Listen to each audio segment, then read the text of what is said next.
Alright guys, welcome back to some more Lad's Garage. I am Clint, and I just felt something drip on me. But we are getting back into digging in on Intimidator actually. So far we have disassembled a firewall. Matter of fact, there's most of the firewall sitting right there. We disassembled. I need to carry it up to the burn pile, but we've got most of the firewall out, or pretty much all the firewall. So that leaves us with the task of refilling this big old gap here and recreating a firewall. One thing we got to do to start off with is I need to put a T-bar in.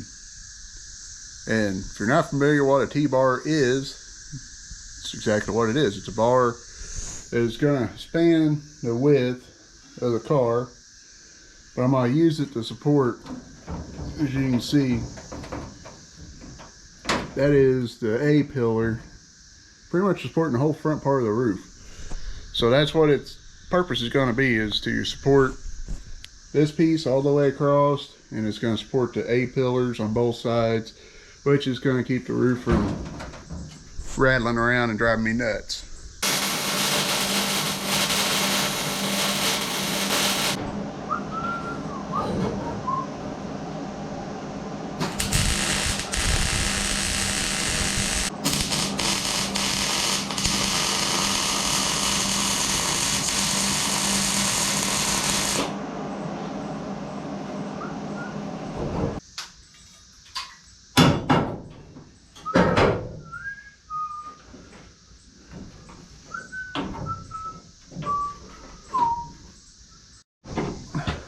Alright, you can kind of see what we got going on here.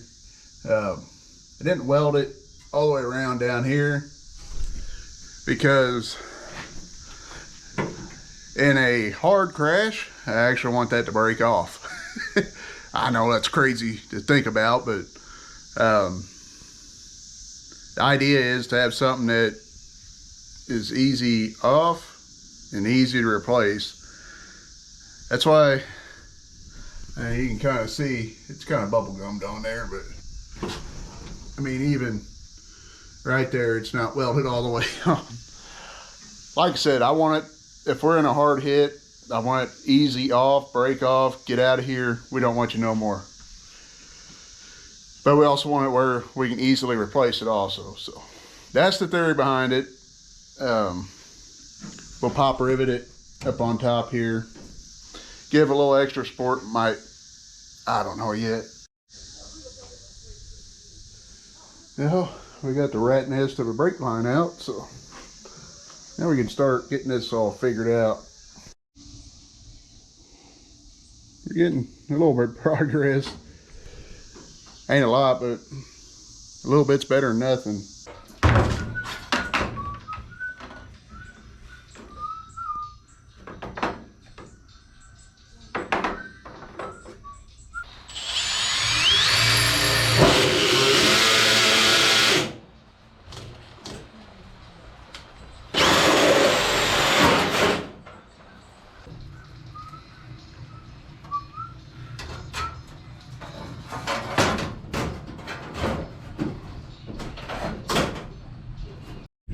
I guess we'll have to batten down the hatches. Got us a highly rotated severe tornado warning coming at us. We started drilling our holes. We're gonna go get things ready to go just in case things do go south, because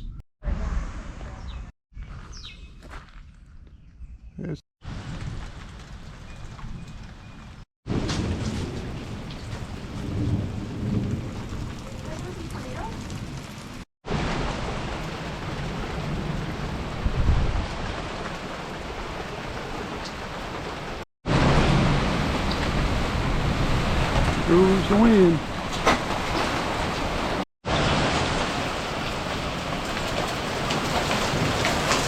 Inhale. That was a dud.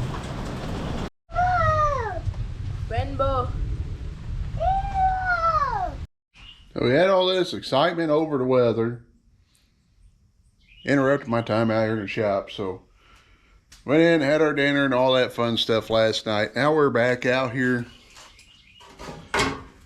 making more panels.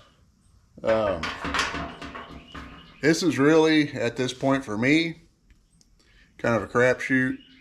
I had some cardboard I've been saving for years for, an instance like this, and got it out and realized that crap was waterlogged. Couldn't hardly do nothing with it, so we'll throw that crap out and we'll just wing it. We are a couple more hours ahead than what we were. Actually, we're still way behind, but we are making progress. I guess that's a plus. I don't know. I really don't know what I'm doing here. I'm just kind of winging it.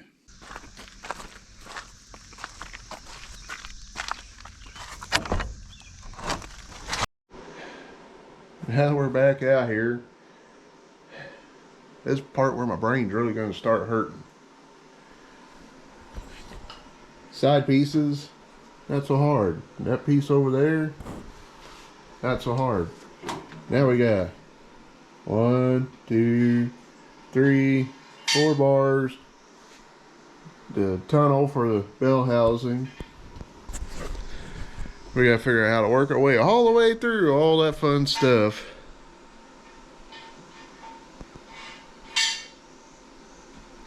And be, I don't know what the proper term is, but make it look halfway decent, I suppose. To help save with the costly waste of metal. You know how much I paid for a full sheet of that white back in 2020, I believe it was. Late 2019, early 2020. Paid $65 a sheet for that. Now it's going for about, I think they're $125 a sheet. Crazy, huh? But I have put together a few projects for the kids, so I have leftover boxes. I thought they were all junk, but I found one that I can work with. So, we got us a cardboard template.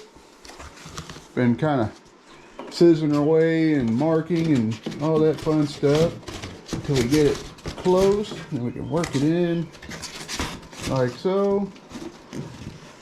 It's a rough cut, obviously, but it fits. I mean, it don't go all the way up to the top, but that's not what I was looking for. What I was looking for is from the bottom up to the bars. And this here, I know I need at least 25 inches from the floor up to this ridge right here, so I think we're on to something. You can see we've marked it out. Now we need to cut it. I guess that's one advantage to using a template. I'll bust out the old metal brake. I ain't turned this thing in a while. See if it still bends anything.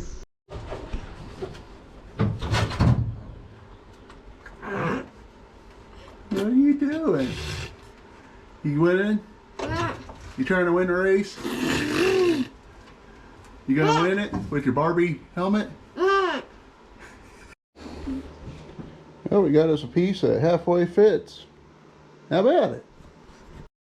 What all we got left to do, Daniel? We gotta make a piece there. Yeah. And then what we gotta do? We gotta put something right there. Yeah. What goes there? Go here. No, what goes right there? Oh, yeah. Hey, what goes in the middle? Is that where engine goes? What's the engine say? Where's the engine go? Is it in Lightning McQueen? So we got us another panel made. I'm not gonna make the same mistake that I made over there and pop rivet it in, because I still need to cut the floor out. That piece over there, I need to just drill the pop rivets out and we'll fix it, but no big deal. Well, making progress. What are you doing, Mutt? Yeah. Yeah. And it's just by luck we cut this piece of cardboard out for that middle section right there.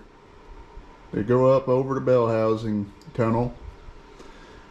And it just happened to almost fit perfectly over here.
I snapped a friend and he said pretty much anything in front of the line we got going here, pretty much, you know, from that corner right there to that corner there, you guys can see the line, all of that can go. So this is probably the part I've been more nervous about than anything.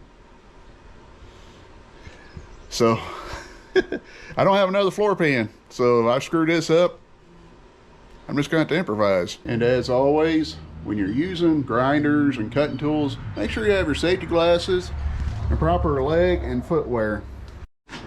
As much as I like my Milwaukee tools, I gotta say, these two DeWalts have been with me since 2006, 2007. When I first started messing with race cars, I had these. I bought these separately, but at the same time. Here it is 2024, still sawzalling and cutting up race cars. To paint or not to paint? That is the question. Floor pan is cut. We're ready to start putting a firewall in. I was going to paint it, dial it up. I don't think I'm going to mess with that right now. We ran out of our black pop rivets because I'm weird and like mismatch things. So we got new pop rivets from Double D Motorsports.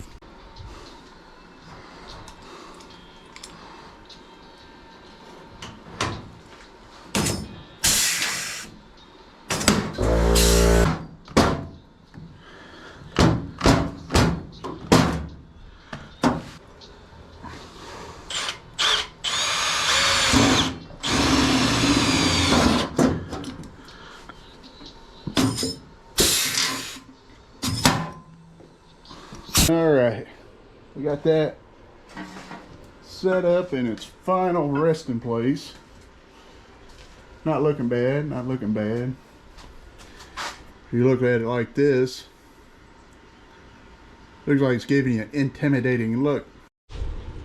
All right, the firewall itself is complete. Complete, I tell you, complete. Look at that. All sealed up.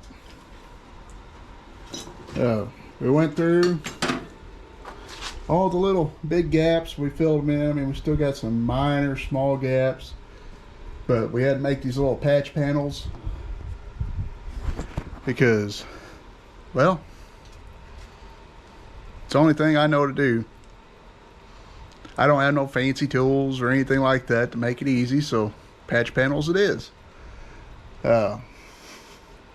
That was probably not really hard, but it's time consuming because you gotta cut you a piece of panel out and make it extra long, and then pretty much drill 2 of these holes out, just slightly off center so they overlap, and you cut it in half, and then you got just enough. It was a lot of work.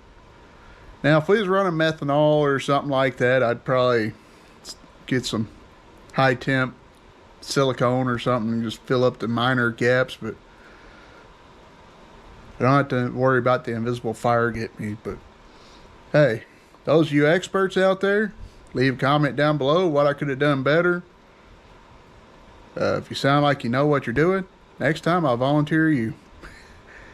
But we're going to call it a wrap on the firewall. That's one big chore down. Next up, brakes. Yes, that is plastic line, nylon brake line. Also bought at Double D Motorsports. That's my go-to for local racing parts. Daryl, very helpful guy. But we're gonna wrap this one up. I don't know, we might be racing next weekend. Not with this car though. We shall see. But y'all stay safe. God bless you. We're gonna wrap this up and go inside before we get struck by lightning.